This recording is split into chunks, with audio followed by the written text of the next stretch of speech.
subtle. It's consciousness itself, awareness. We talked about love having shape, though we haven't got to it yet. And we talked about how shape affects everything. Well, there is shape associated with awareness. How the lenses that you interpret the reality with have shape to them. There's shape connected to it. It seems kind of like a strange subject. It seems kind of strange, like love would have a shape too, but so does awareness. And since that's what we're really talking about here, is going from one level to another, is changing awareness, changing consciousness levels, we need to kind of look at these things for a moment. According to Thoth, if you were to come up to a planet you've never seen before, and you wanted to know what level of consciousness they had reached on there, he said all you'd have to do is just get a few of them and hold them still and measure them. Don't move. And see the shape of the field that would fit around them relative to a sphere.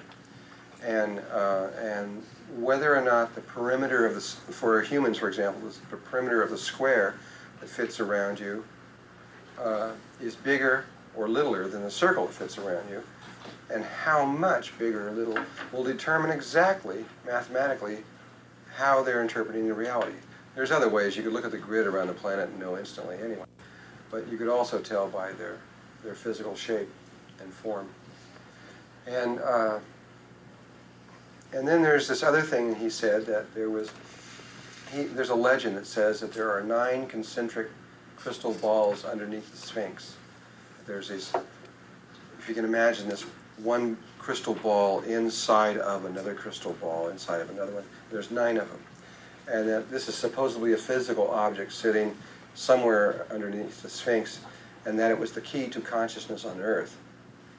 And there are people searching for this real hard, have been for many years, trying to find this crystal ball and thinking that that's going to be the key, because once they get to the ball, then they got to figure out what it is, which might take longer. Thoth says that it's really there, but that it isn't necessary to have the ball. All you got to do is draw 9 concentric circles on a page, and that's good enough. And so here are these 9 concentric circles, starting from this little one, 1, 2, 3, 4, 5, 6, 7, 8, 9, out to the green one out there. And that,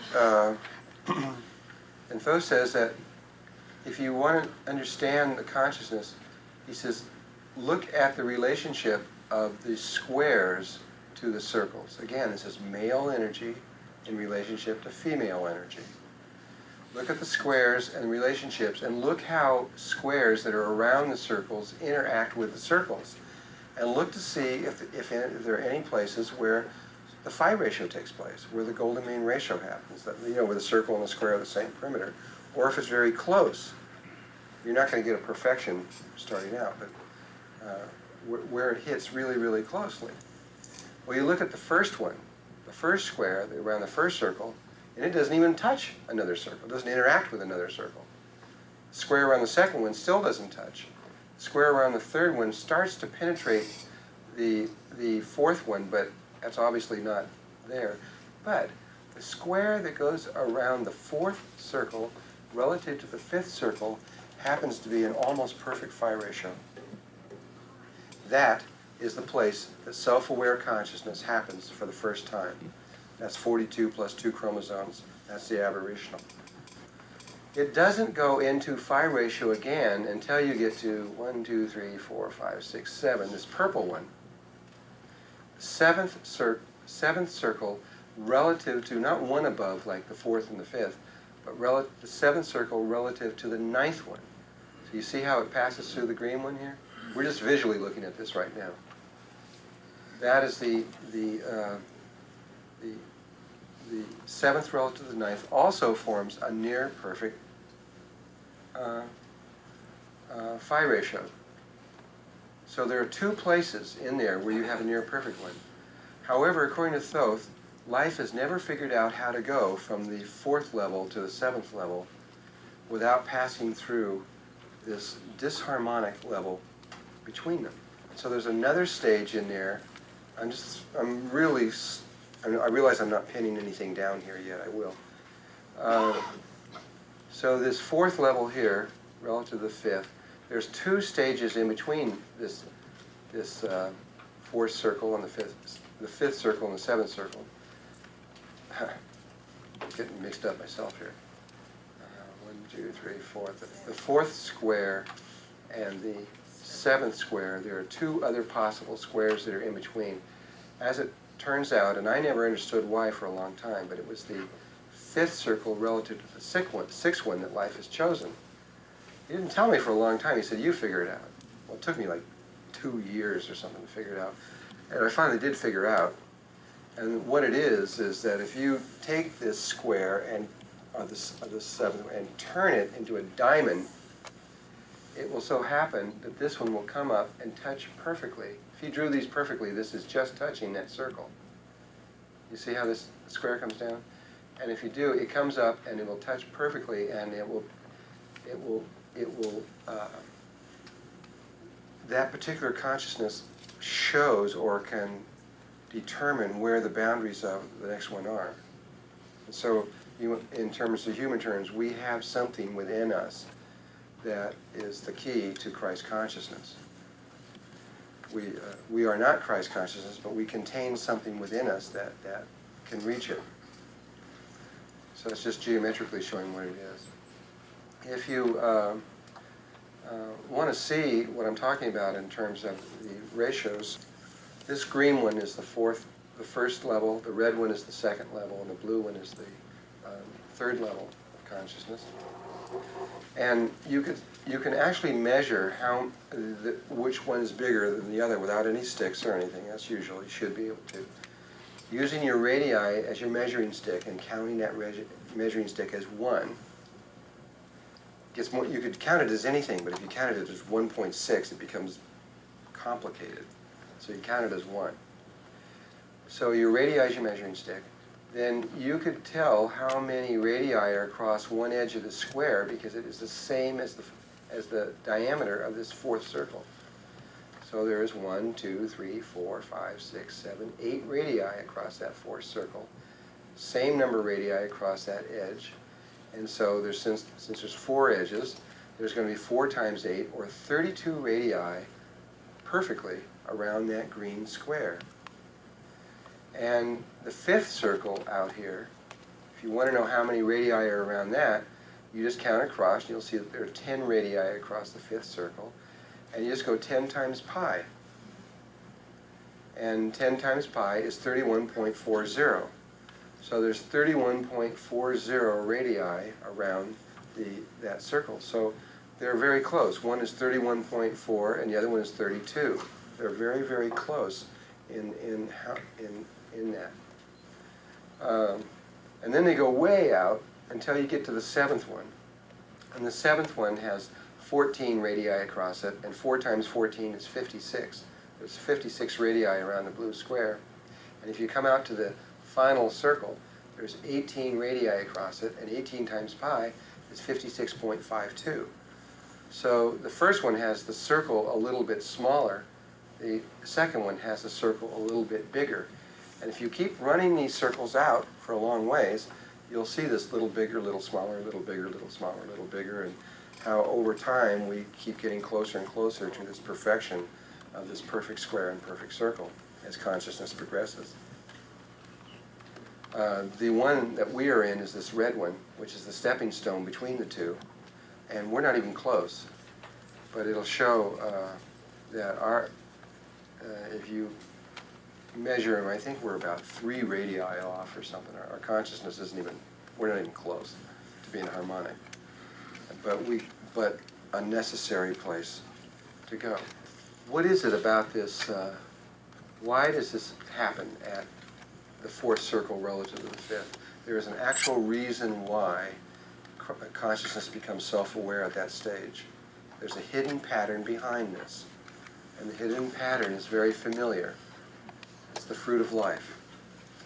If you take the fruit of life and you count this as your radii as 1, you make a circle which is there, and you come out one more and put a circle which will come around there, and then one more, and you keep, in other words, you make your concentric circles out from that, starting with the radii of this. Here's what happens. this becomes the 1, 2, 3, the fourth circle. There's your square. And the fifth circle is the one that exactly contains. Look how the fruit of life fits into that pattern like a key. Perfectly.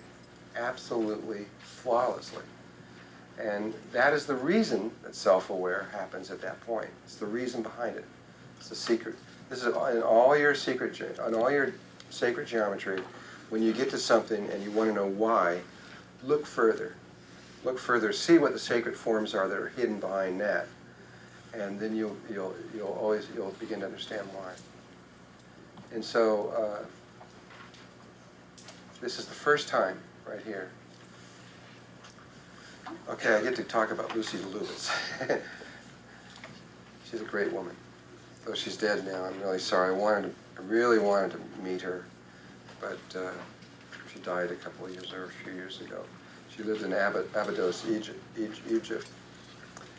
But when I was studying all this, I started studying the Egyptian thoughts on it. I'm getting this from Thoth. He tells me things, and whenever he tells me things, I start checking him out always. He told me to. He says, don't believe me. Go find out for yourself. It's the same thing I tell you. And so I started checking. He said that there were these 5 levels, and that we were within 3. And so I started checking this in Egyptian beliefs and thoughts, and found out that they did believe that there were 5 levels, and that we were functioning through 3. And Lucy Lubitz happened to be one of the people who was Swallow Lubitz's daughter, one of the people who had really studied this in depth, this whole concept of these 3 different levels of consciousness that we were involved in. And she took everything she knew and put it into this one drawing. It was the summation of everything she knew about this. And so I had to redraw the drawing because it wasn't real clear. I redrew the drawing down here like this and got all the lines clear and straight. And the first thing that appears that you can see is you've got a Star of David with a Star of David in it and a circle in the center. Well, that's the minimum amount of information to give the fruit of life. So, I mean, immediately you see that. And here you see this ladder running up the middle, which goes from 0 to 19, and then it goes to 20 and 21 up here. And she talks about how there are 3 different sizes of skulls associated with 3 different levels. And this is talking about these 3 different skull sizes. She says the first one is at 18. And according to the Egyptian belief, we grew this entire top of our head when writing was introduced to deal with the complexity of writing. That this was added on later. And then later, when we go to the next level, we will grow a much bigger skull, like our Akhenaten type skull, to deal with the complexity of fourth dimensional consciousness.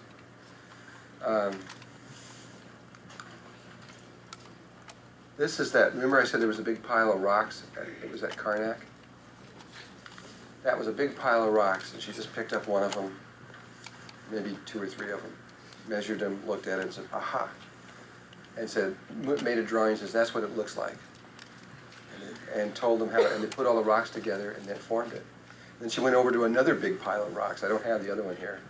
Picked up some of those and measured those and said, okay, this is what it'll look like. And they put it all together and it formed this other temple, which was different than this one.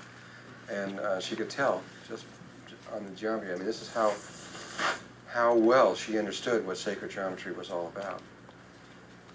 Because these temples were all holographic in their nature, so she knew that once she knew what a little piece was, she could figure out what everything was going to be like. And she was an amazing, amazing person. And this is the Luxor temple, an aerial view, a drawing of it up from the Luxor. And this temple is based on 19. Remember that ladder went up, and at 19 it showed our skull size? And this was the temple of man, which is us. And you see the skeleton behind here. You enter in down feet. This is a big, huge, enormous, incredible 3 or 4 block long temple. It's big. And inside of here are all the proportions of the human body and all these other kinds of things, carefully worked out. It's very, very carefully. And it's broken up into these 19 divisions. Well, I've never been able to correlate the straight Egyptian 18, 19, and 21 divisions that they have given the three levels of consciousness with, and the one that Thoth has given me, which is this one of these other views. I can't, at this point, cannot find the bridge between the two. There's going to be some sacred geometry form hidden behind there that's there, but I can't find it, that would bridge those two things. So far, I can't do that. So I have to skip between one or other, whether I'm talking about Egyptian system or the one that Thoth has given me. And this is the one where I told that story, which I'm not going to tell this time, about going into the Temple of Dreams. Remember, for those of you that saw the thing. I know I haven't told any stories yet, because I'm just barely being able to get the information through here. I will tell a couple here, but it's I don't know. I'm gonna have to go to 6 days. Yeah. Why not? That's why he did it in 6 days. You need it.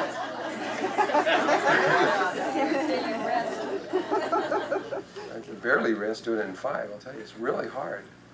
It's really hard. For a long time, I was doing it in 4, and I mean, we were just like, I had to drop out tons of stuff and really move out to be able to make it. Well, anyway, this temple has a long causeway that goes for several miles over to, this is Luxor, and it goes over to Karnak. There's this wide thing about as wide as this room, lined with sphinxes, with sphinx heads on it. And then the sphinx heads turn into ram's heads as it gets into the Temple of Dreams. And so the Temple of Man are connected to the Temple of Dreams. They have you come in here for, this is where your initiation begins. This is where Thoth had me. Again, I had to start in that temple. He said if I started in any other temple, forget it and go home. And I had to start here for the first initiation here, and then go to the Temple of Dreams, and then from there were certain places I had to go to all of it. So when we talk about that. And the Temple of Dreams is very powerful if you ever have that initiation, because your dreams become real, and it becomes a school. And for a long time I was taught through my dreams. I mean, there was no rest, right? I'd go in, I'd lay down, and here I'd be with all these people teaching me all this stuff, and it was kind of fun, but it was a lot of work. Kind of glad it's over with, actually. So coming back to this, here's this fruit of life pattern that's around here. This skull that's up here, that the Egyptians claim that we grew in response to this, to writing. There is physiological evidence to suggest strongly that what they are saying is true. And that is the fact that you can take the entire top half of your head and cut it off and throw it away, and it doesn't kill you. It's called a lobotomy. And this is the electromagnetic, this is the scheme of the basic scheme of the human brain into electronics.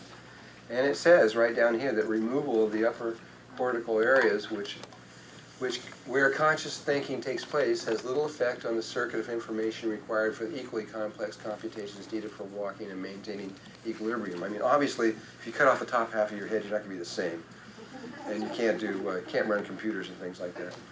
But you don't die. I mean, which is really remarkable, that it doesn't kill you, that you can take something so seemingly important and get rid of it. And, but according to them, that's because it was an addition to. It was not part of the essential mechanism. Now, coming back to this again, first of all, there was this fruit of life pattern and this stair-step pattern. Here was the fruit of life pattern that she has around there. And so I redrew that pattern as a separate drawing. I was going to begin to analyze what she was doing. So I drew one of the patterns on her. And then I took the ladder pattern and I drew it. And the ladder pattern, which around there, is another way of drawing concentric circles. So I drew this pattern. And then I thought that I would just be able to take these two patterns and superimpose them. That was just sort of the way I was going to, it was just my way of proceeding to try to figure out all the ways that she was looking at this. And when I tried to join the two together, they didn't fit. And I went back and I thought, oh, I must have made a mistake. And I looked at things together and put them back together, and they wouldn't fit. They just wouldn't go together. And you see, because the central pattern in her drawing shows clearly that the central circle is divided into 5 equal places, not counting this line down the middle. There's a very clear 5 division and 7 above and 7 below. So if I took the fruit of life pattern shows that there's a central, from the central pattern, there's 2 circles above it, reaching up to here. And if this is 5, then this would have to be 5, and this would have to be 5. But when you integrate those 2 patterns together, you'll find that there's a half a circle above and a half a circle below, and it won't work. It just won't work. And I couldn't believe it, and I went back to her original drawing, and then I assumed the ladder was equal, because that's what you do. You assume there's an equal ladder, right? But when I carefully analyzed or measured very, very carefully, I found that the 5 spaces in the middle were one size, and the 7 above and 7 below, she had contracted them slightly to take up that half space so that the whole thing would fit together. And that was her, like Leonardo had the writing that you had to put a mirror onto, which would show the reflection, that there was that the female was a mirror image. This was her way of saying that our consciousness isn't harmonic. It isn't harmonic. She knew that it wouldn't fit together, and she had to distort the image in order to make it fit. And you were supposed to find that in order to know that. And there is, and I will not say his name, there is an entire book that's been written on this very ladder that had assumed that it was equal, and everything that had been written in that book has to be wrong, because they didn't pick that up. That one little thing was not picked up. No, what for? So anyway, coming back to these 3 levels of consciousness,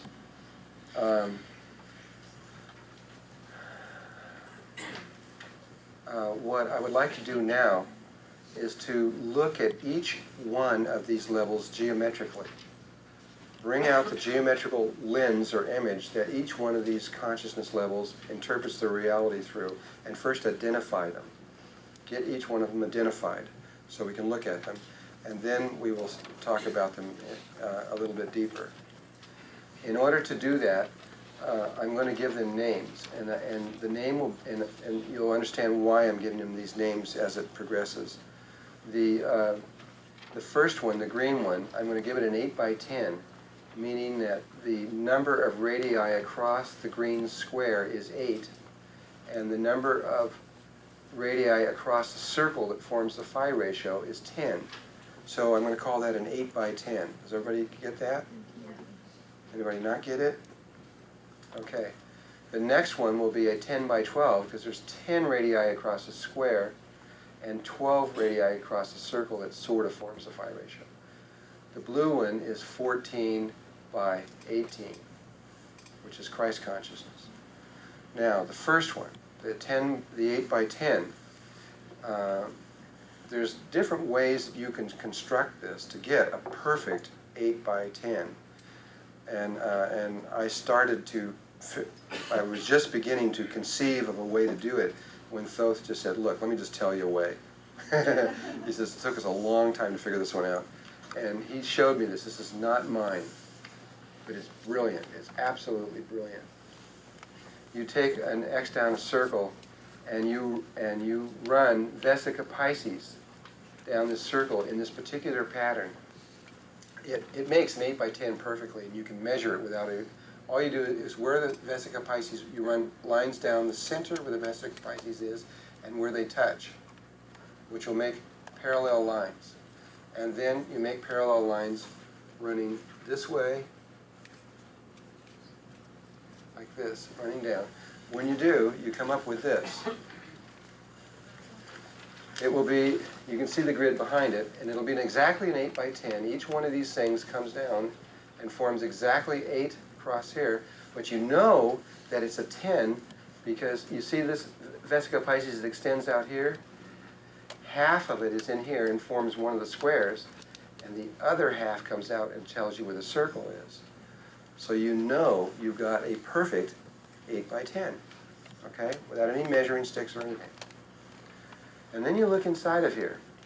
Remember, though I did not get into this in great detail, and there is a book called Sacred Geometry by Robert Lawler, which is a really good book in sacred geometry, and I've got the thing and where you can get this from. And in there he will talk about it, though there are a lot of other sources that will talk about it, that the philosophy of Egypt was reduced to the square root of 2, square root of 3, square root of 5, and the 3, 4, 5 triangle. And all of those sacred angles and the 3, 4, 5 triangle are here at one moment, which anytime you see all that stuff appear at one time, you know you've got something real going on. For example, the diagonal that runs across here is the square root of 2. And what I mean by the square root of 2 is just this. Just so you understand real quickly. If you count this as 1, and count this as a, just say that's a, then we know that a squared equals 1 squared plus 1 squared, right? Or a squared that should be an equals 1 plus 1, which equals 2, or a equals the square root of 2. So this is a square root of 2 diagonal, and the square root of 5 is simply this shape. 2 squares together, which is the Fibonacci one, or the shape of the king's chamber. If this is 1 and this is 1 and this is 1, and you're looking for that diagonal, then this is a, then a equals 1, and this equals 2. 1 plus. So a squared equals, 1 squared is 1, and 2 squared is 4, which equals 5. So a equals the square root of 5. That's the other sacred angle. The square root of 2, the square root of 5. And the square root of 3 is the golden mean across that one. A little more complex. So they're all here at once. Here's the line coming down there, which is the square root of 2. If you come from this point to this point, if you count 4 of these squares as 1, then there's your 1, and you got 8 going this way, so that's 1 and that's 2, so that's the square root of 5. And then in the middle, around one of the vesica Pisces, you have a rectangle which produces a square root of 3. It's a little bit more hard to explain. And then you have a 3, 4, 5 triangle inscribed in here. If you count 2 of these squares as your measuring stick of 1, then this will be 1, 2. See this triangle that's inscribed perfectly in here? Well, this edge will be 1, 2, 3, and this edge will be 1, 2, 3, 4. 3, 4, and by Pythagorean rule, that has to be 5. So you have a 3, 4, 5 triangle inscribed perfectly. All the sacred things are here at one place at one time. And all these kinds of synchronicities, if you notice, the circle will precisely hit these precise edges. All this perfect moving lines that go in there. One more thing, which is kind of funny here. You see this circle and this eye in here. You see it's the CBS eye. Actually, when we go to the next one, you'll see it even clearer over here. This is the same one again. There's the symbol for CBS, which whoever did that had something going for them when they understood that. And that literally is an eye. It's a lens. It's a lens that the apparitional interprets the reality through. And So here you start seeing all the synchronicities you just saw, and you see how the white light spiral reflects inside of there. The black light spiral reflects perfectly, which we saw later. It'll just precisely tip the edge over there and all these kinds of things. These amazing motions of lines that happen from this first level of consciousness. Okay, now we got that one. That one of 64 squares, first level has 64 squares in it, is related to another one that we saw earlier of 64 squares. And is related to another drawing we saw of Leonardo's, which is where that other one came from. And so at this point, you can superimpose, though this page was not flat when the copier came on, so you can start superimposing all kinds of patterns over Leonardo's drawing all at one time. You've got the, I mean, you've got a lot of stuff going on here now, but all those 64 squares and the first level of consciousness and all these other things are all on there. Notice also that here is the 8-cell division. And you can clearly see now how the proportions of the adult human being are contained in the original 8 cells before it ever even got to the adult. That it's all in there. And you start seeing the black and white spiral motions and a lot of other things. And you could superimpose so many things over there that it begins to, you can't even begin to see it after a while. And it's all there. These are all just some of the energy fields around the body. And they're so complex, there's so many of them, it just becomes like a light coming off of us after a while. But what this means is that we've always thought that this drawing of Leonardo's is us, right? It's not us. It's the first level. It's where we came from. It's our past. It's our past. It's not the first level. It's not the second level that we're on now. When I saw this and realized this here, my first inclination was, well, did Leonardo understand what I'm being taught through Thoth? Was you know, he was a Mason and all this stuff. I mean, did he, is that how he got this? These were the thoughts that were going through my mind. And so I started looking through all of Leonardo's works. I went very deeply through everything that I could find on Leonardo, and to looking for another, see if this was an 8 by 10, what I was looking for was a 10 by 12 or a 14 by 18 to see if Leonardo had another one of the pieces, because this could just be a coincidence. This could be just a coincidence, but if I did find a 10 by 12 or a 14 by 18, then that would be kind of start going outside of the coincidence, because you can make any kind of grid in there to make a human canon in all kinds of ratios. And so I looked and looked and looked, and I never could find it.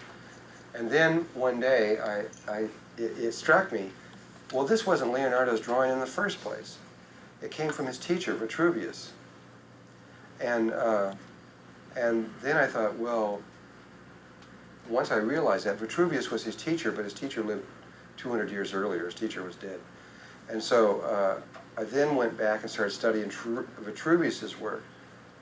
Vitruvius was his primary instructor on this kind of work. In fact, this drawing, right in the books, it says right down here that these are the human proportions after Vitruvius. And so I studied all Vitruvius's stuff to see what was going on there, and I started going through all of his stuff, and bingo, here's this drawing. At first I didn't see it. It was a human canon, and then second, and I'll show it to you, and then all of a sudden it popped out and I saw it. Here's the 10 by 12. 2 of the 3 pieces were found. And I'll show it to you in a moment.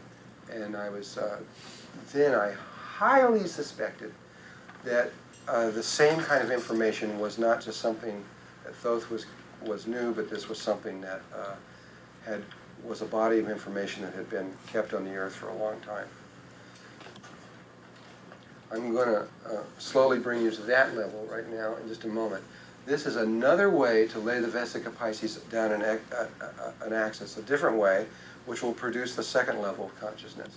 Again, you do the same thing, drawing your lines along the vesica Pisces, using your vesica Pisces as the underlying grid, and it comes up with this one.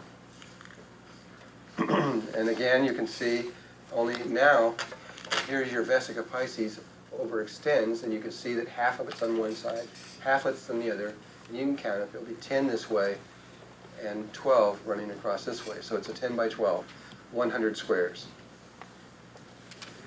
Could be why there's 100 squares in this thing, and the King's Chamber, as we're going to see, this just struck me right now. I never realized this until this minute. The King's Chamber is one of these guys, and it is made for our level of consciousness.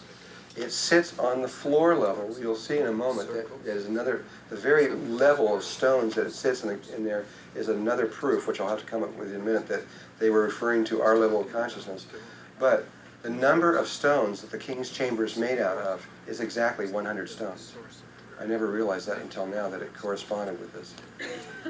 I'll have to record that in there. I guess I just did.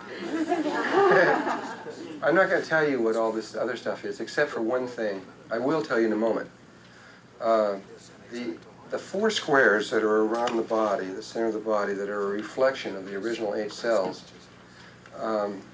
when I tried to put in these, I took the original 4 squares out of here, and I started putting the spirals in there, and it just kind of goes all over. It doesn't work.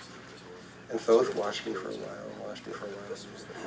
And he's sitting there with a grin on his face. And I says, "What are you grinning for?" And he says, "Well, you're probably not going to get that this afternoon." And I said, "What do you mean?" He says, "Well, it took us about 10,000 years to figure it out. And I think I'll just tell you, okay?" And I would have probably not figured it out.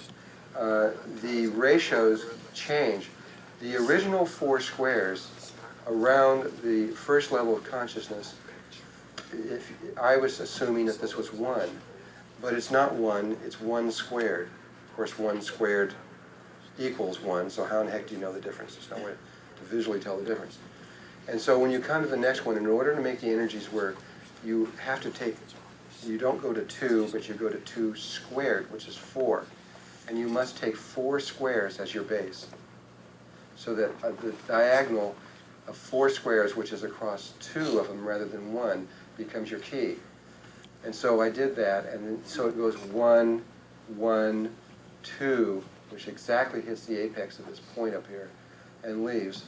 And everything, all the synchronicity hits again. And we'll explain what all this is in just a moment. I'll come back to this in just a moment. But anyway, that is this is the eyeball that we use as a lens to interpret our reality with, and it is the second level, but I'll come back to that in just a moment. And this is Vitruvius's, that's kind of fun to say, Vitruvius's canon of the human body, and at first it does not look like a 10 by 12, because it's got a whole lot of squares in there. But if you notice, he put these heavy dots on certain ones, and which makes a larger square grid hidden underneath there. And so if you count them, you'll see that there's 1, 2, 3, 4, 5, 6, 7, 8, 9, 10. A 100 grid is hidden underneath there. And there's this, looks kind of like a vesica Pisces, but if you actually create it, it is not. The centers won't meet with each other. It's a constructed pattern that is a key, that if you then put a compass onto, from the center place to that place, and spin it around, it will form a circle that will precisely hit the longest finger and forms a 10 by 12 pattern around there. So he had it hidden secretly behind there. And there are a lot of real interesting things about this. He has this diamond pattern here, around there like that. The diamond pattern is also the key. Remember the second level? The way that remember you had the 3 squares, and this middle square, which is where we are, to get to the Christ consciousness, you rotate it to a diamond. And so the first one goes like this, the second one goes like that, and the next one goes like this. It's like, and I heard one whale back there.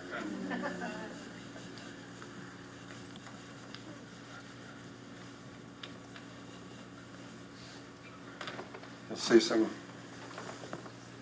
more things here. First level consciousness goes like this. Second one goes like that. And the third one goes like this. And it's like the faces of the cube equilibrium that he felt was so important. And so they even have that hidden behind there, even though it doesn't really correspond with a whole lot in there. And the next thing I want you to just notice is that each one of these squares that contains, that is in there, contains 9 squares. Okay? So just remember that thing about the 9 squares and the diamond, because we're going to come back to both of those details a little later. When I was working, I got 2 of the pieces from 2 consecutive, from Vitruvius and Leonardo, a student and disciple in the same school. And Vitruvius, by the way, was the master mason in Europe. He was the one that made many of these incredible cathedrals in Europe. He was a super person in olden days. But I never had any absolute, definite, tied down, perfect proof that this was true, that these guys really understood what Thoth was trying to teach me. Until about 1.5 years ago or something, I gave a workshop in Long Island. And I gave 2 back-to-back, which I don't do anymore. One weekend and one the next one. It totally wipes me out.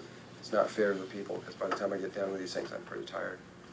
And but anyway, I did that, and I was sitting there. I had some time in between, and so I was hanging out in this house that had a big library. And in the library, here's this big old book that I'd never seen before, and it was called The Unpublished Works of Leonardo da Vinci. Stuff that nobody thought was important, because it was just sketches and stuff like this, and stuff that was never made it to anything like that. And so I go, wow, something I've never seen. I'm going through this book, and go to this one chapter, and I just couldn't believe it, what was in this chapter. And the people who wrote the book had no idea what it was about. Nothing at all. They didn't know. This is Leonardo's drawing of the flower of life, extended out. And he wrote extensively about the flower of life, not just a little bit. He had all kinds of drawings showing this sacred pattern in here, and how all the different patterns that were hidden inside of there, the relationships of triangles inside of there, all this various stuff, the seed of life, everything else. These were all the things that you'd find in the walls at Abydos on this temple over there. It almost looks like the same kind of stuff that they were doing on those walls over there. And if that isn't enough, he had pages of showing all the angles and possibilities that were contained in there, and the rotational patterns that were contained in the flower of life. You can see the spinning rotations and patterns that were down here and over here. And he had pages of this stuff going on and on and on. And it was the book's belief that all the inventions that Leonardo had come up with all the gear ratios and all the things, because he was the first one to invent all this stuff, that it was through, though they didn't understand it, they believed that it was through these drawings somehow that he had come up with these ratios and everything. Well, if he understood the flower of life, and you want to apply it to mechanics or anything else, it makes everything easy. No wonder he was considered a genius, because he understood the underlying patterns of the reality itself. It turns anybody into that. I mean, it's so. After I saw that, I mean, I don't know what you guys think, but there's no doubt in my mind, he was heading down the exact same pathway that we are in this room right now. Maybe he had a teacher like you. Huh? Maybe he had a teacher like you. Well, he had Vitruvius. He had all of Vitruvius's works and everything, and that's what he was studying. Plus, he was a Mason, which it was through the Masons that he got that, and he had all that information there. But I just didn't realize that the Masons had this. But yet, when I talked to that guy, just want to say that, when I talked to the guy that came into my room that was a Mason, I was asking him all kinds of questions, and he just kept saying, "I don't know, I don't know." I think that we have lost a whole lot in present day time. I don't think the Masons know a lot of this anymore, though maybe they do. I don't want to discredit them, but I just have a feeling that a lot of this has been lost. I have been searching for the canon of Christ consciousness, which they must have. But as I was searching for it, I suddenly started getting discouraged because I realized that if they did have a canon, these guys built these massive churches to Christ. This was the most holy, sacred work of their life. And if they did have the sacred geometry of Christ consciousness, they're not going to have it laying around somewhere. It's going to be locked up in gold boxes and buried 80 feet into the ground or somewhere, and I'm probably not going to find it very easily. And I've never been able, and I've looked through everything I can, and I've never been able to find it. But this is it, right here. But I read that somewhere that the rest of his work is in the Vatican locked up. of whose work? She said she read that the rest of the work of Leonardo da Vinci was locked up in the Vatican. That would make sense. Yes. As I understand it from studying the Masons, I'm not one, you don't get the knowledge till your 33rd degree. Did the guy who walked in your room, was he a 33rd degree Well, I don't Mason? know. This is true, but I have talked to people that are 33 degree who have seen this and said that this was, they had never received anything on this level. Because I know Walt Disney was one. I mean, there are people That who... makes sense too. He actually did a sacred geometry Donald Duck move. Yeah.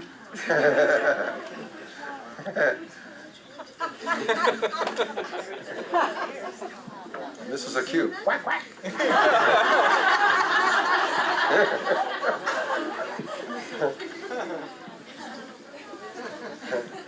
There's more than one Donald Duck? She asked which Donald Duck was. No, which Donald Duck? Oh, I don't know. Donald Duck in Mathemagic Donald Duck in Mathemagical Land? Land. Mathemagic Land. Mathemagic Land. Okay. Well, anyway, this is it. And you can go straight to it because you can just, you've got all nine concentric circles and it automatically makes the grids. You don't have to go through that complex before. And the interesting thing is the one that forms this one that makes the grid around the body is not 1 squared but 2 squared but 3 squared, which is 9 squares. And remember on Vitruvius's thing, every one of the squares had 9 squares in there. Again, one of the keys showing how it was the key that linked up to the next one. And so 9 squares is the key to that one. And then so you have to go across 3 squares to get your yardstick of 1 to make everything work. And again, 3, 3, perfectly touching the apex of there and leaving. And this is Christ consciousness here. It's the lens that the next third level interprets the reality through. Now, this next drawing is not completely mine, and I really don't know. I want to give credit for who did this, though I don't know who did it because so many people have tried to take credit for this. Elizabeth Clare Prophet said it was hers, but it couldn't have been hers because James Blair had done it 10 years earlier, and he doesn't claim that it is his. And he says that he got it from a much earlier source. So I don't know where the source came from. I don't know if it goes back to Egypt or somewhere like that. But what you're about to see, if you've never seen this before, most of you have seen this on a video, but if you've never seen this before, this is a rather remarkable piece of work. We're going to take these 3 pieces and that you just saw and superimpose them over this drawing that you're about to see, this new one. But if you would carefully, and I want to make a thing about this, I have not drawn this to in this drawing, I did not draw it to precise proportions, though I know what the precise proportions are, and I have drawn the drawing, and I think I've got them back here. I just thought I put them in there. We'll see if I did in a moment. But if not, there is the proportions are ever so slightly different. And what I would like you to do is to just strictly follow where I'm showing you on the screen, so that we can make some sense out of this. And that is, first of all, you see the red grid of the 8-cell division. This guy, right? Everybody see that around here? There's the 8 cells. There's the square that fits around the 8 cells. The dotted line is the inner surface of the zona pellucida, and the solid line will be the outer surface of the zona pellucida, or the place that it goes into phi ratio. And now, of course, at the same time, though I don't have it drawn on here, you've got the human body in here, stretched across here like Leonardo. So you've got both the 8 cells division and the human body. Now, if you take a circle, this blue one that goes around here, it just fits in from the top of the head of the human body to the bottom of the feet of the human body, or around the square that will fit around the original 8 cells, either one. And then you make a circle that will fit perfectly at the phi ratio point up here, this one up here, that will just touch this circle and be originated from that place, which happens to be the 13th chakra above your head. Then this circle here and this circle here are in the exact proportions to the planet that we sit on and the moon that rotates around us. Those are the exact sizes of the Earth and the moon. And they are contained in your proportions, or in the original 8 cells. And I can prove it mathematically. I'll do that right now. Not only are they in proportion to each other, but they are in phi ratio to each other. Because the square and the circle that fits through them are in the phi ratio to each other. So I can prove that they are in proportion to each other if I use the actual mileage of the Earth and the Moon, and that they are in proportion to each other if I can calculate that the square, if you could figure out the miles around the square that would fit around the Earth itself, relative to a circle, if you put the moon right on the surface of the Earth, and you could calculate how many miles would go around this circle here, if those two were the same, that would simultaneously prove that they're in phi ratio, and also that that these proportions are what I say they are. And so it's real easy to figure out the square around the Earth, because all you have to do is know how many miles there are in the diameter of the Earth. Though the Earth is not a perfectly round ball, there's a slight variation. You can take an average, and that average is this. The average is that there are 7,920 miles through the diameter of the Earth. And if you multiply that times 4 to figure out what the square would be, there are 31,680 miles. 31,680 miles in this imaginary square that would fit around the Earth, or a cube, however you want to look at it.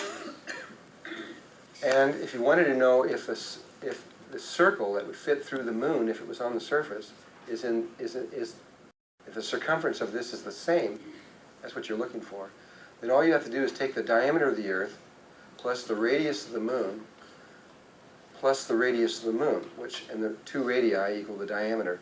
So you just take the diameter of the moon, the diameter of the Earth, you add them together, and you multiply times pi. And that will give you how many miles would fit around here. And if it happens to be the same, or even close, you've got a phi ratio thing, which would prove everything I just said. And the diameter of the Earth is 7,920 miles, and the diameter of the moon is 2,160 miles. You can read this in any book. You add them together and you get 10,080. If you want to take 22/7, which happens to be a real close approximation to pi, it comes up with exactly 31,680 miles. If you take pi, it's off a couple miles.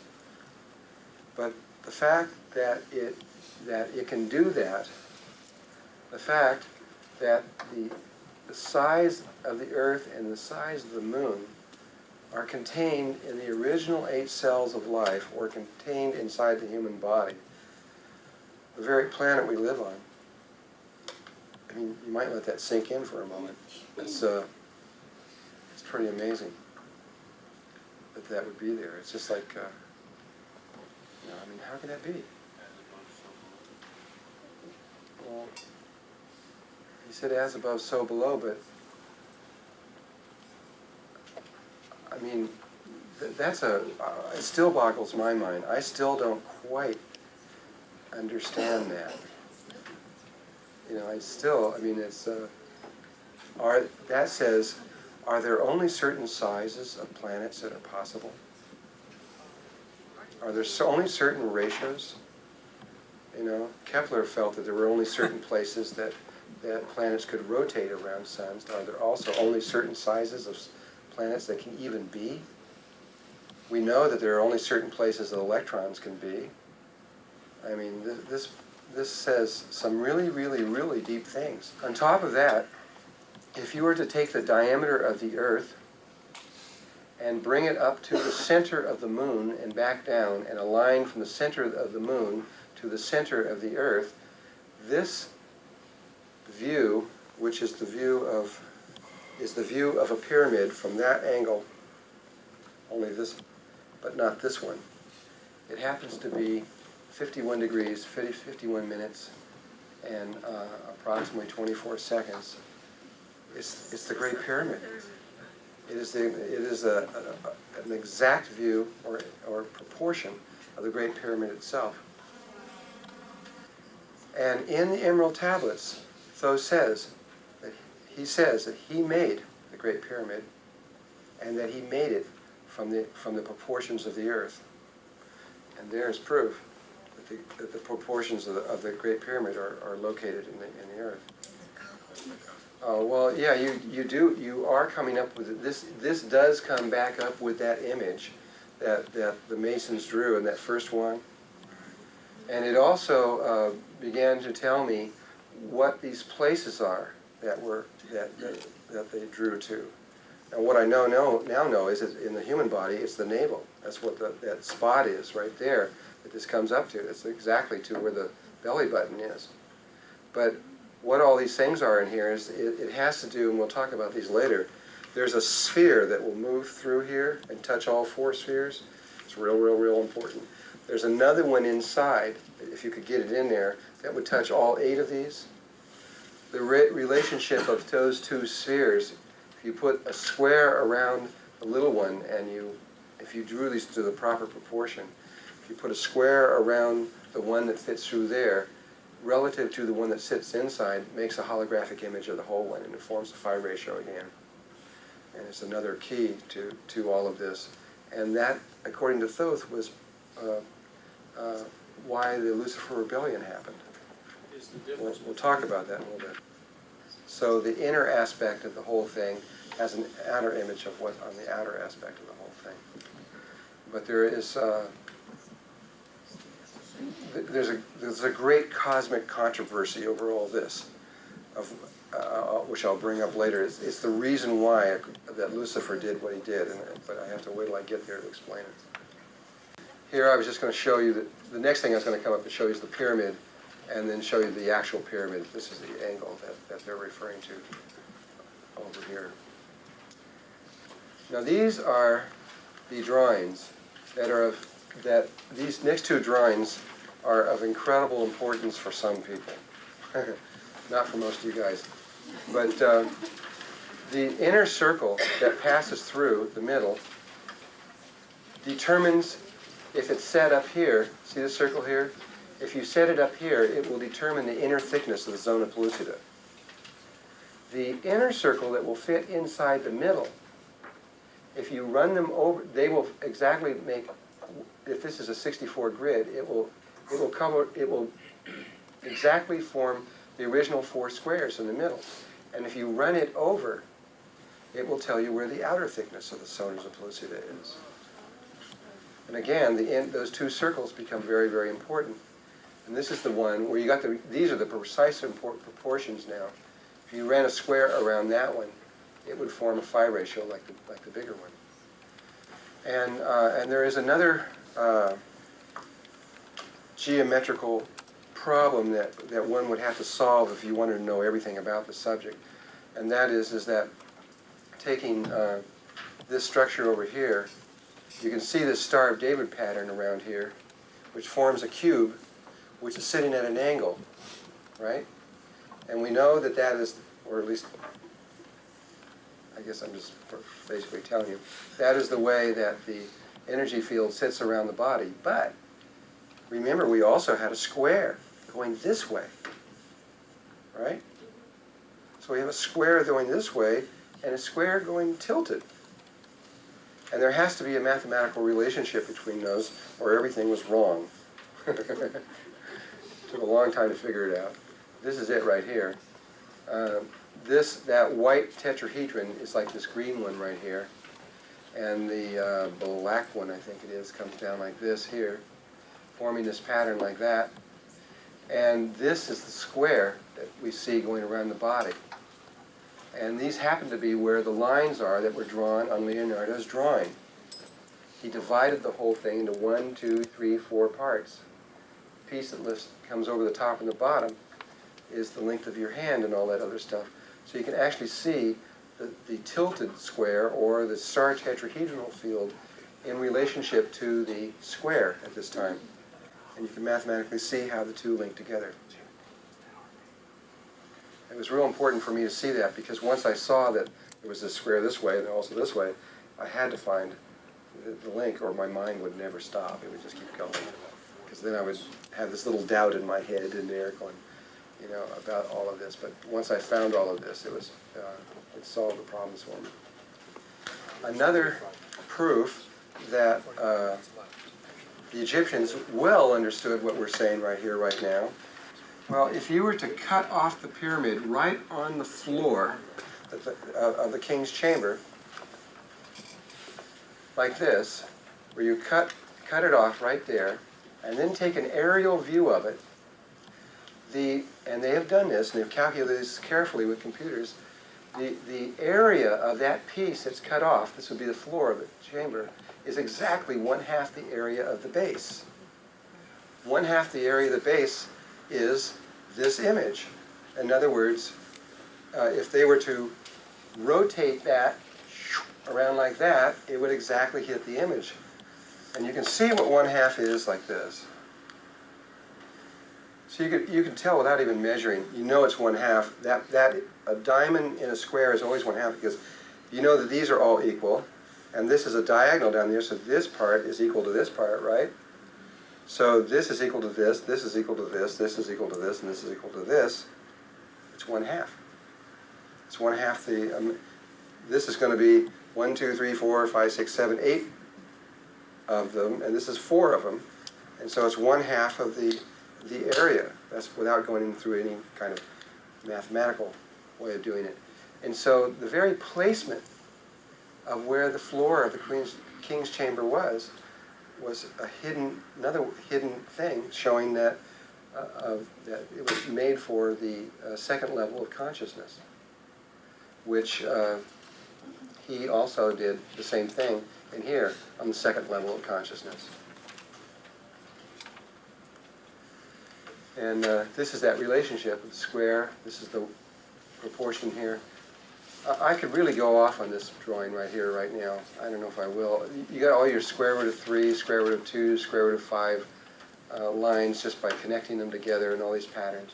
This one coming down to here is 1 square of a 64 square grid pattern. This one you can really extract all kinds of information from it, but I'll just let you guys do that. It's really fun what can be done from that drawing and what's possible if you ever wanted to study this someday. We got 4 minutes for questions.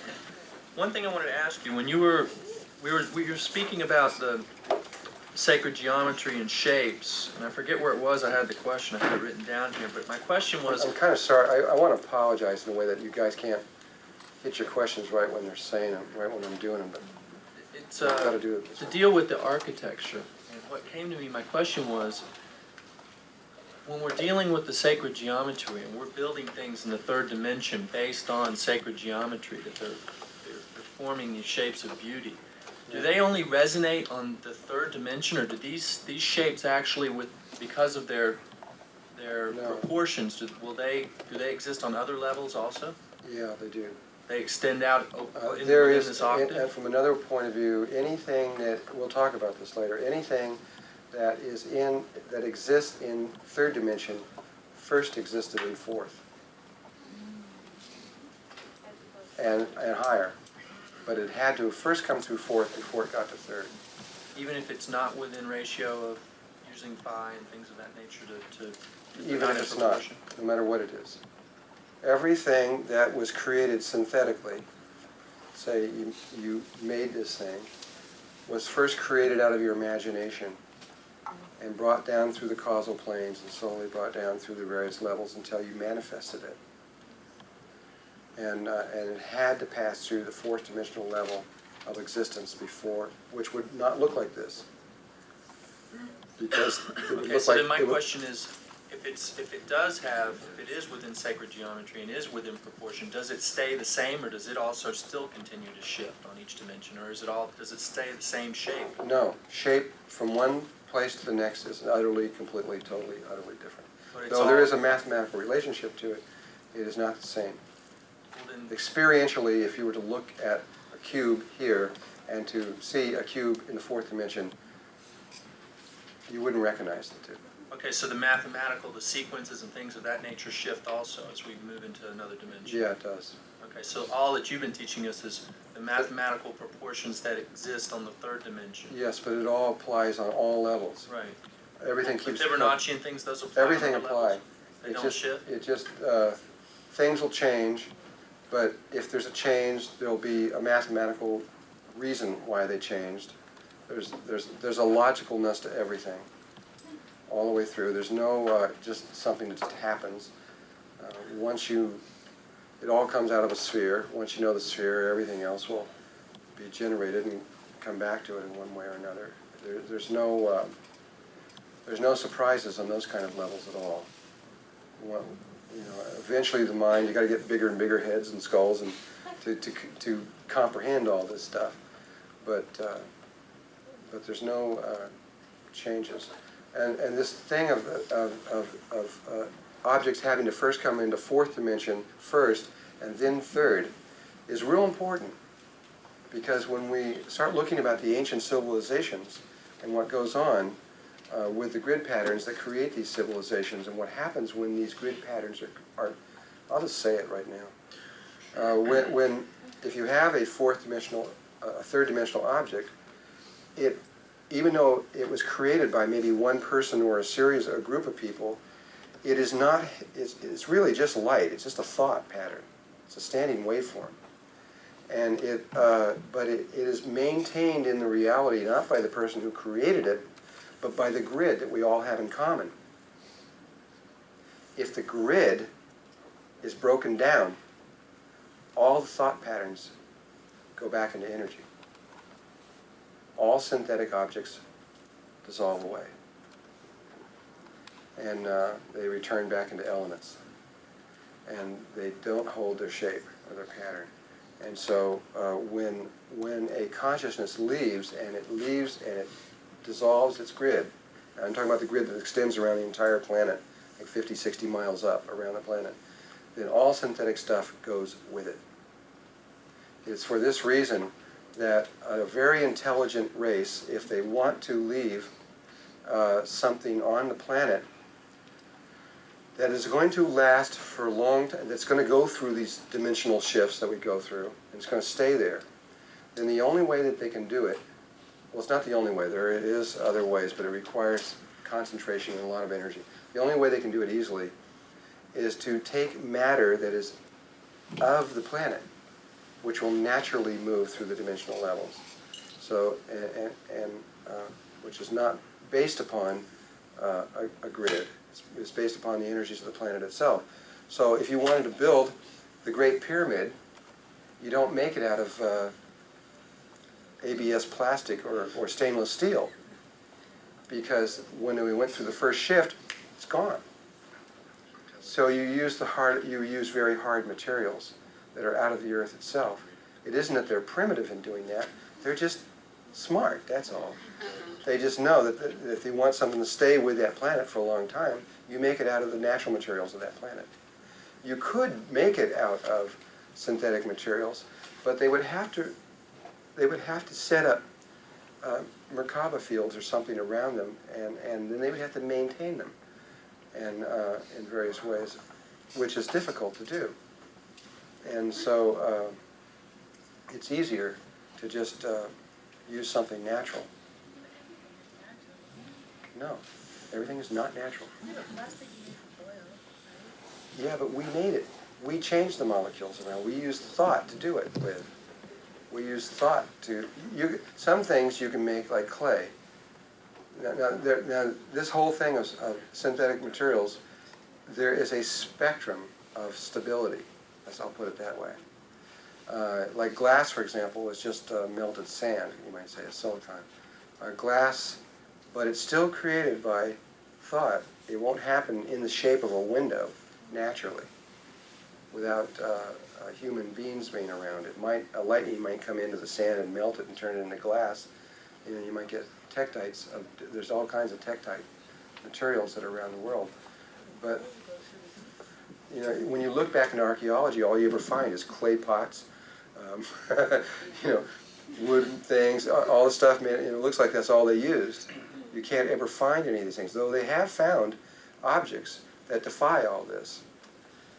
Occasionally there have been a few things found that are ancient, that are made out of older materials. For example, Noah's Ark has high-level sophisticated metals in it. They don't know how they possibly did it because the thing's 13,000 years old, and these it's got none of this. Long before there was even the different various metal ages and things, Noah's Ark's got metal. There it is, fact. Real good stuff in it. Yeah. One comment, weren't the early Masons basically the stone cutters? And they were simply interested in how to put a building up that wasn't going to fall over.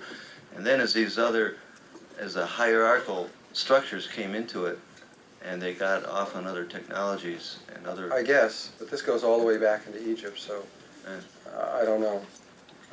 One little detail that we've discovered about the Mason stonecutters, which is a real interesting thing, which was another person who was going to teach this class at one point, but ended up not doing it. But he discovered that, have you ever looked at the Mason signatures that are in the cornerstone?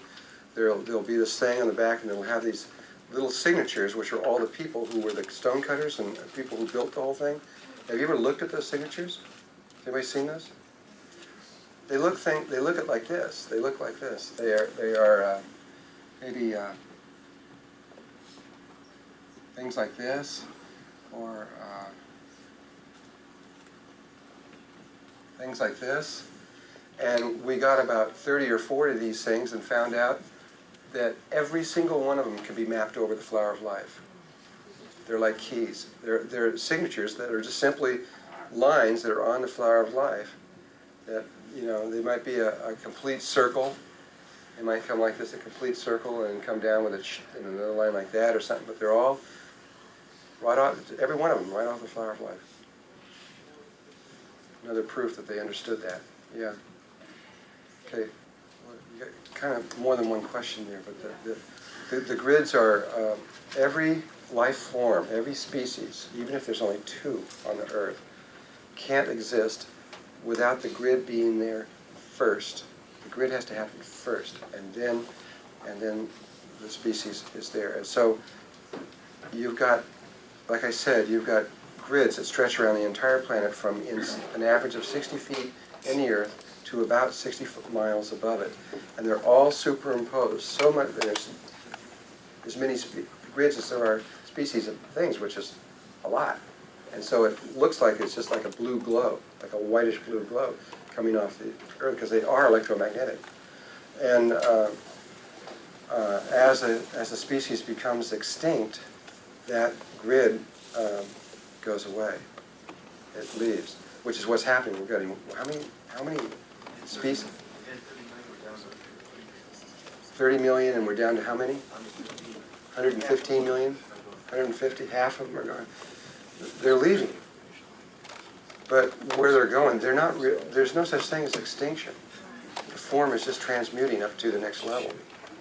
We all have certain animal natures within us. Some of us have certain animal natures stronger than other ones. And though we don't think of ourselves that way, but the native peoples of the world are more in tune with this, and I've had a lot of experience in this way myself. Not to the point of becoming or turning from a light body into another animal, but the animals have, a lot of the work that has happened here has come from the animals, and mostly for me it's been with birds like this. The life forms are leaving, they're going. It's like 30 an hour or something. I don't know what it is. Life is leaving here fast, and like you said, 30 million. So we're down to 15 million, and half the life of the planet is left now. That's a lot, and but they're not dying. That's the thing you must know, at least in your heart. That, yeah, they're not dying. They're just transmuting to another. They're reforming the grids at another dimensional level. So but what they do is they reform those grids up to first. The grids have to be, the grids come from fourth to third, and then they move back to the one in the fourth, and then dissolve the one in the third. Well, it isn't really leaving the Earth. It's just on a different wavelength of the Earth. They're just in a different, they're still on the Earth. And in this other wavelength, they're very healthy and probably real happy. Because it feels, they're in tune with that place a lot more, and it feels a lot better. And we're about to do that same thing. It's okay. This is a natural, this part of the whole thing is a natural process. It's not, I mean, it looks real bad, I know, I understand it, but that part's okay. The part that's unnatural is the speed at which we are doing this at. This is what's so extraordinary. Okay, now we're going to look at these internal structure rooms inside of the Great Pyramid. The reason we're going to do that is because when Akhenaten gave the Egyptian mystery scroll of Akhenaten the Law of One, he in those last 5.5 years, the way that he trained the people to go in to become to go into the immortal state, or the state of awareness of this, had to do with these 3 chambers in the Great Pyramid. This is the king's chamber up here, the queen's chamber, and what's sometimes called as the well. And those 3 places were the primary places that were used, though there may have been other places in there also. They're still discovering more places in there all the time. They've discovered 3 more rooms in the Great Pyramid just in the last year. Or maybe, no, more than that, 2 or 3 years or so. And John Anthony West just discovered another big one underneath the Sphinx. The Japanese discovered another one under the Sphinx. They discovered the tunnel that is talked about in so many of the ancient books that goes from the Sphinx to the Great Pyramid. In fact, to all 3 of the pyramids.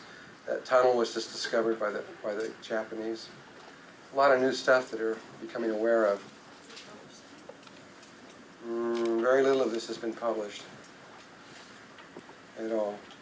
The 3 rooms that they found were off the Queen's Chamber. They found 3 rooms off 3 walls. And one of the walls they found was absolutely empty. One of the walls was filled from floor to ceiling with radioactive sand. And the other one had a solid gold life-size statue of somebody in it. And the Japanese stole it. And it caused a huge, the Egyptian antiquities minister was fired, and there was a worldwide FBI type thing, trying to find it right now. But I mean, it was priceless. It was solid gold. But it's gone now. It's probably sitting in some rich guy's house somewhere. Anyway, I want to describe these three rooms and what they are. This is called the King's Chamber and the Queen's Chamber. It has nothing to do with kings and queens. This is called it was the Arabs who called this the King's and Queen Chamber. The Arabs bury their men in flat roofs, and they bury their women in pitched roofs, and so that's why it was called the King and Queen's Chamber. If these had been reversed around, they would reverse the names around. And this was never a burial chamber for a person. That was not its purpose, ever. You'll read about that many, many times, but there is one very definite proof of that, which is kind of undeniable, though they try to deny it. And because they say that it was designed originally for Cheops. But in every single case in Egyptian history, without exception, that I know of, when they buried someone of importance, and it's not just king and queens, but it was like the doctors and a lot of other people that were important in there, when they were all buried, they took their organs out and they put them into these four clay jars, and then mummified them, put the body into a sarcophagus, sealed the lid up, and then they carried the sarcophagus and the jars to the place where the person was to be buried. And but that would have been impossible here because the sarcophagus still sits in the king's chamber. It's sitting right in there, you can see it. And so if you went in there and first of all you'd say, well, that's where they buried it and somebody stole the body or something. But the sarcophagus, and this is the important part, is bigger than the doorway that leads into it. You can't get it in, or that's why it's still there. You can't get it in or out. It's impossible. The lid could be turned and taken out, so somebody stole the lid. The sarcophagus is still there. And so they obviously didn't ever mean for someone to be buried there. They would have carried it in.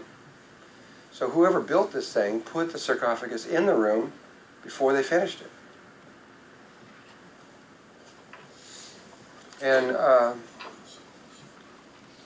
there's another area of this place up here called the King's Chamber that I want to talk about. Okay, that's the side view of the King's Chamber, which looks like this.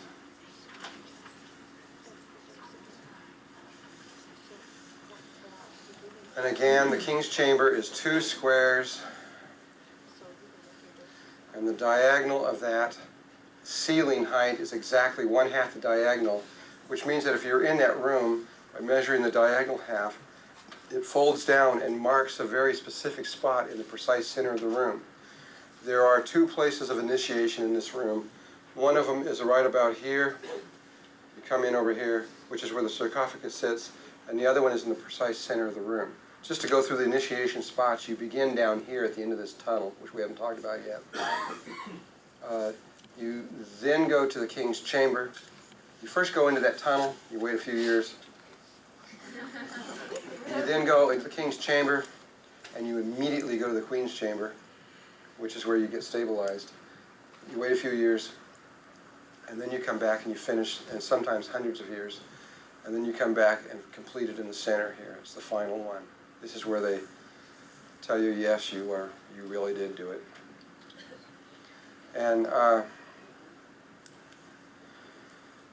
so over the top of here, there are these 5 little chambers over the top of the King's Chamber. Now what present-day Egyptian archaeologists say is that those chambers are there to relieve the weight load or the pressure off of that flat roof so that it won't collapse. That's the official purpose of those chambers. But you could say, well, why don't they have any chambers over this one? Because it's a lot further down and a lot more weight. And they could say, well, it's got a pitched roof on it, and they don't need it as much. Then you could say, well, what about this one way down here? It's got a flat roof on it, and there's no chambers on it. and it's got zillions and billions and trillions of more tons of weight on it. And they'll just go, well, I don't know. You know, and there is a very specific reason for these chambers up here, and I'm going to try to explain it.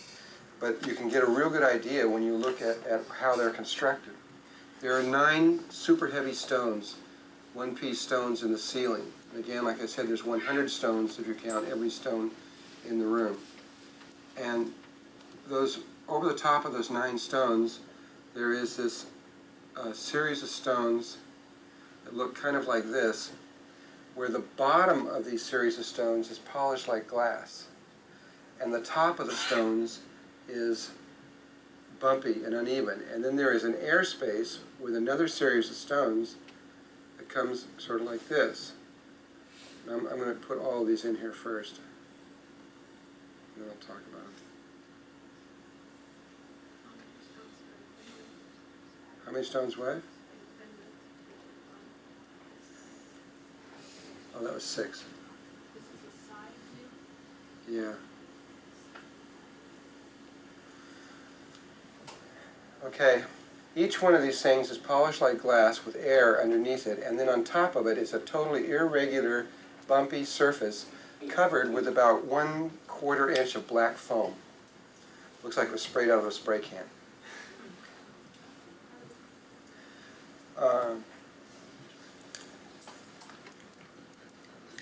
If you just by looking at this, if you know anything about reflection and absorption, this is reflecting something this way and absorbing something that's coming from above. It's a separator, a divider of 2 different kinds of energies. Okay, now that you can see that, what we're going to do now is superimpose those 3 sets of, what Tho says is if you take those 3 levels of consciousness, the diagrams, superimpose them over the diagram of the Earth with a Great Pyramid on it, you can then begin to understand what all these rooms are and why they're placed in those particular positions and everything else of that nature. Now, this one is the first level of consciousness. For those of you who know, the pyramid is based on thirds. That's the primary division factor that is in there. You'll see why they chose thirds right now. The pyramid is used for the second level of consciousness to go to the third level of consciousness. That's its whole soul, purpose, and function on consciousness level. There's a lot of other, lots and lots and lots of other reasons why it exists. Huh? It's for the initiation process that was designed in there, or tuned in there, was for us to go to Christ consciousness. It was not for the aberrational to come to us or up there for the first level. So from second level to go to third level. And if you drew the pyramid across the Earth right here and up to the top, which I don't have on here, you would see that the steps between the base of the pyramid and the top of the pyramid would be into fifths. It'd be 1, 2, 3, 4, 5. It's not divisible by 3. However, here's the pyramid now. And if you notice, this one is 1, 2, 3, 4, 5, 6, which is divisible by 3. And the Christ consciousness one is 1, 2, 3, 4, 5, 6, 7, 8, 9, also divisible by 3, which is the reason why thirds were chosen.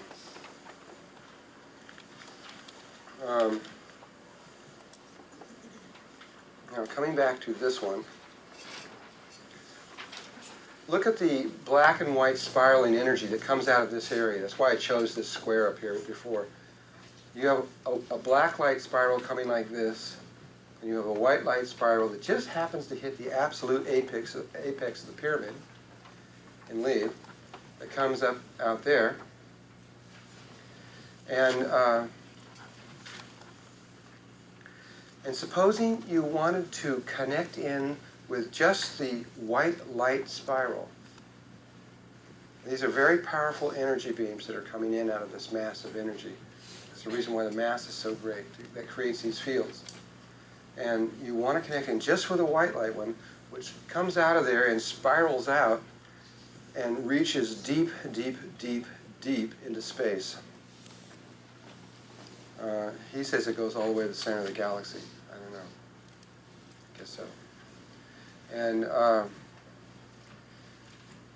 but you got a certain electrical problem in that right above you, you have the black light spiral originating also. And so you say you want to separate those two things out.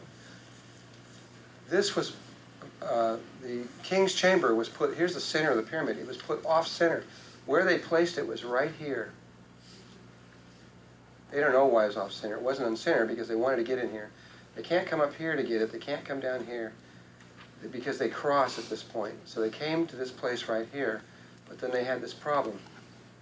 And that was the reason for all those chambers going in there, was to separate the black from the white, get them to two places, so that when you were sitting in the sarcophagus, you could tune into only this one energy field. Otherwise, you'd have both of them originating there. You would be almost impossible to distinguish one from the other. And it was the male energy lines that they were concerned with, not the curving female one.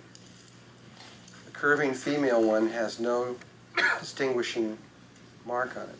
But the male one is countable. 1, 1, 2, 3, set at 90-degree turns.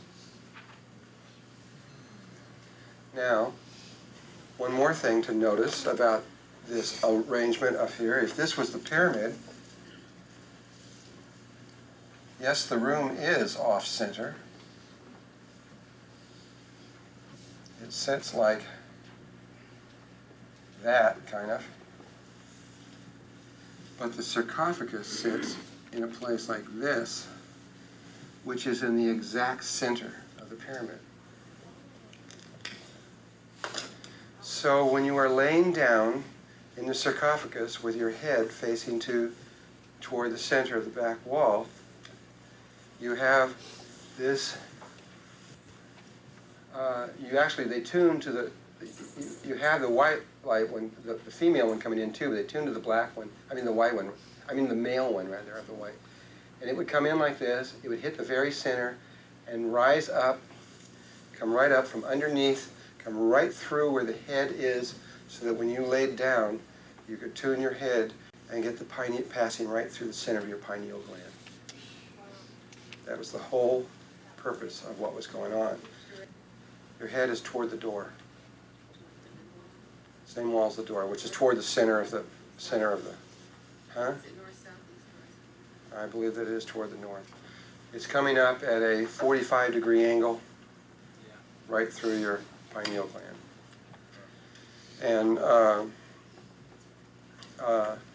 And there is a little bit of proof in this that that's how they used it, because recently they have discovered that when a person goes into theta, that there is a chemical that is excreted from the pituitary gland right in here, which comes out as a sweat, and then it crystallizes into this white powder, crystalline white powder, if you stay in there for very long.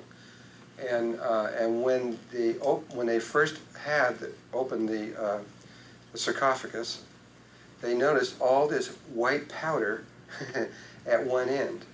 And they scooped it all up, and it's put into a little glass vial, and it now sits in the British Museum. And it wasn't until just recently that they discovered that it was the same chemical that's excreted when someone is deeply into theta.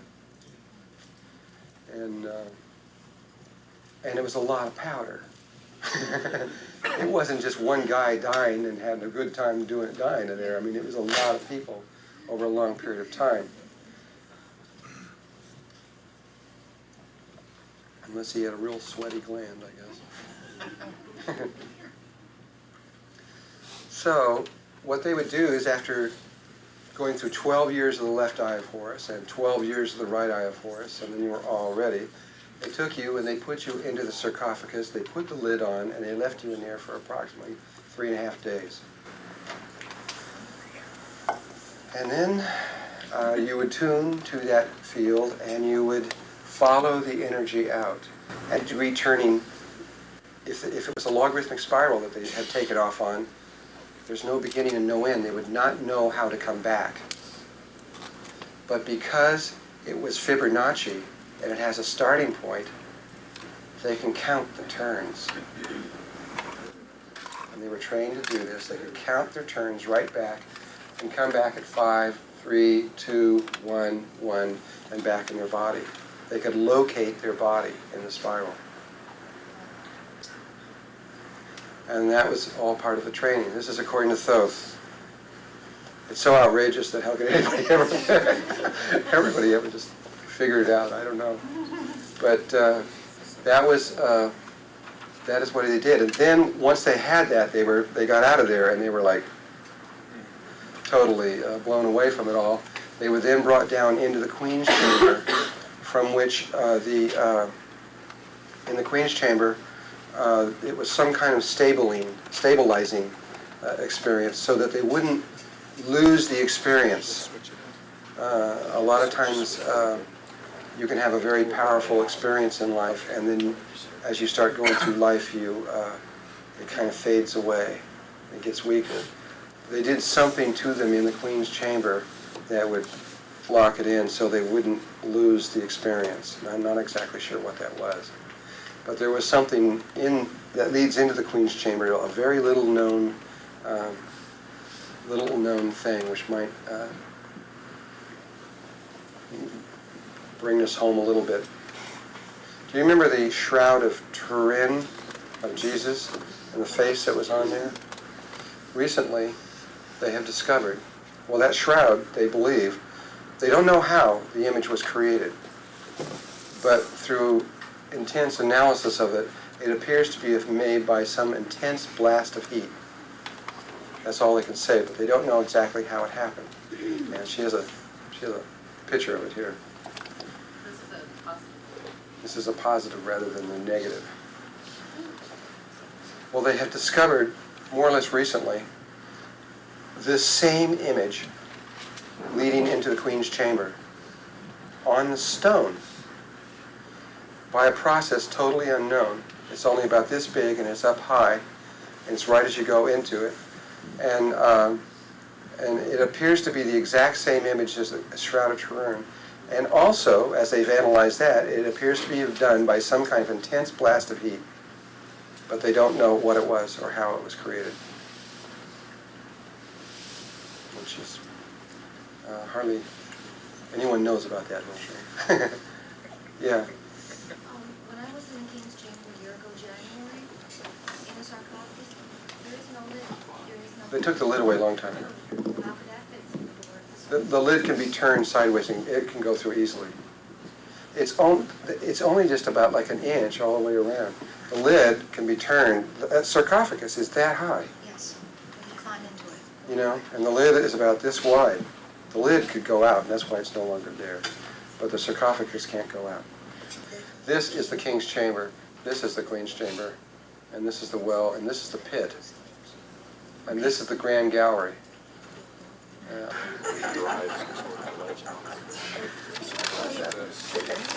Now the other, that was the middle initiation. There's 3 initiations altogether.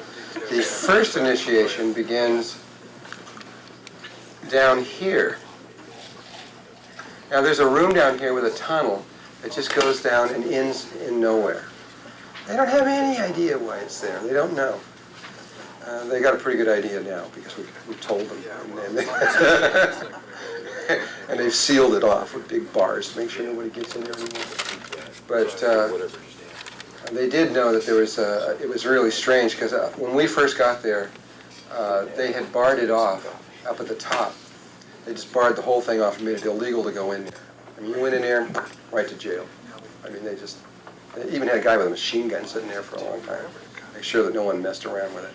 And the reason was because so many people that have went down there have died. Lots of them. Or have been maimed, or have been poisoned, or sent into hospitals. And by means that no one can understand, They have found poisonous snakes down in there that don't exist in Egypt, or poisonous spiders that don't exist in Egypt. Poisonous gases have just appeared out of nowhere, on and on and on, but stuff like this. And it's all documented, and the government will clearly admit to it, the whole thing. They just don't know what is going on down here, and so they just sealed the whole thing off and won't let you in there. We have clearly shown to them that that's not the problem. The problem is at the end of this tunnel. And so since then, they have opened the doors up, and you can now go down in here, but the tunnel is blocked off and sealed, so you can't get inside of it. It's big, heavy bars. Do you have a quick question? Yeah. What is the pit? Who knows? Nobody knows what the pit is. The pit is the mystery of the pyramid for me. The pit is a room. It's a big pit.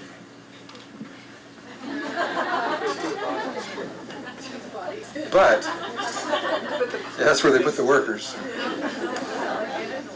No, but on the edge of this pit is what looks like a golden mean, big, huge block, polished, clean, smooth, of granite. I think it's granite. And it looks like it's ready. It looks like you can just push it over and it would fall. And I've sat and thought about this a long time, and I'm sure it's meant to fall at the right moment. It will, and probably will shake the whole earth somehow. I don't know what it's meant to do. But that block is ready to go, and it isn't going. It looks like a room. Well, that isn't the exact shape of it. I just... a womb?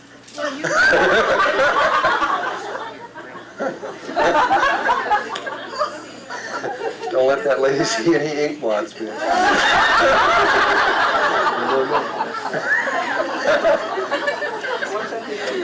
Okay. Anyway, I don't know what the pit is. I really don't know. I'm sorry, but I don't know what it is. But it is something very special. It's like when Al, what's his name, came in through here. I don't know his Muslim name. It was 300-400 years ago. There was a door right here, and the door was such that if you just touched it just right, it would open up. And there was all the stories. He had read all the stories about how they could do that. And had gone in there. It would swing on a hinge like this. But he could never find it. I mean, because the seams are just sealed like you can't even get paper between them. And so they dug in here. They dug through here. They dug through a whole tunnel and everything else like that. And when they were getting down here, close to, over in this area over in there, they suddenly heard these huge sounds. These giant, massive blocks were sliding down a thing, sealing off the entryway into the king's into the king's chamber. The pyramid knew they were coming in, but it was also the downfall of the pyramid because they heard the sound and they started digging toward the sound and found this tunnel, and then found their way back out. If they hadn't heard the sound, they would have just kept going right into the middle of this pyramid and never probably would have found their way in. Did you have a quick question? Where does that tunnel go? The one that they're having all the problems with? Where does this tunnel go? Yeah, what's it all about? Well, okay, I'm going to tell a story about it. And it is a fourth dimensional tunnel. This is why all these things would appear in there. You go into the fourth dimension. The end of it extends into the fourth dimension. And when you go in there, whatever you think and whatever you feel literally happens. And so if you're uninitiated and you go in there and you have any fears, they become real. If you're afraid of something, then that thing becomes real and it'll kill you. If it's your fear, if your fear is of drowning, the whole place would fill up with water. You can't have any fears and go into the fourth dimension, or they will become real. And we're going to talk about that a lot too. Okay. Did you just say this was the first level of initiation? This is the first level of How initiation. did you have all your fears manifested before you went? You have to work with those first. The first 12 years of training, which we're going to show you in a little bit, was the left eye of Horus. And that's where you dealt with all your fears. once you got through all your fears, I mean, you got to be with a place where you could be so fearless that if they said anything, you'd be able to do it without even a heartbeat, and without being, could not be afraid of dying at all in any way, shape, or form, or any of the other fears that are associated with humankind. You could be fearless. It's the only way you can get through. And all the world's religions dealt with this. Like some of them were incredible, the things they would do to get you to get into a fearless state. And then the 12 years after that was the training on the mental planes and the stuff, like kind of things that we're going through to get the understanding. And then once you had the emotional and mental balance in all of this stuff, then they would have you begin in this little chamber down here. Let me show you why the wall, this tunnel, just goes out in the middle of nowhere.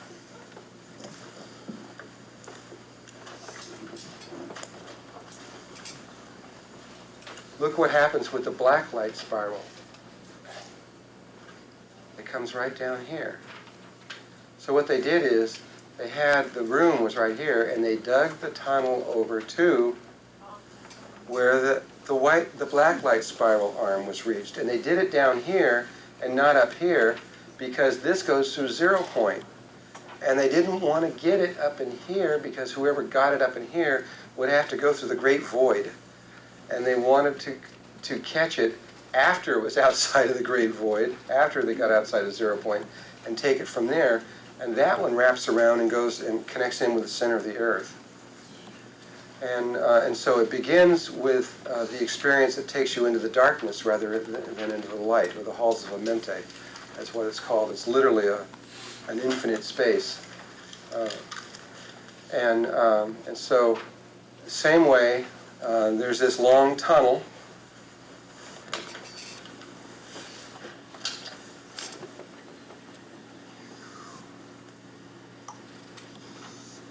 There's this tunnel, and you've got this, I believe it actually comes from this direction now that I think about it. Like this. And the person would sit in, originally they would sit with their knees folded up like this, but the tunnel's only about that high. And we can't do that. So what I had to do was to lay down with my body like this, and then you line that beam up to your head, and you can feel it. It feels like somebody's got a, it's real strong. I mean, you can't miss it. There's no way you could possibly miss this one. And you've got 2.5 million blocks of mass forming this thing. And then we all had to lay down. There was 5 of us, like this. But the hieroglyphics, when you see the hieroglyphics around this, you'll see them like this, sitting like this. And this will be Osiris. And there'll be like 40 or 50 of these guys inside this tunnel. This tunnel like 75 feet or 100 feet long. And so Osiris will be sitting here, facing that way, and then all these other people will be facing this way. And he's taking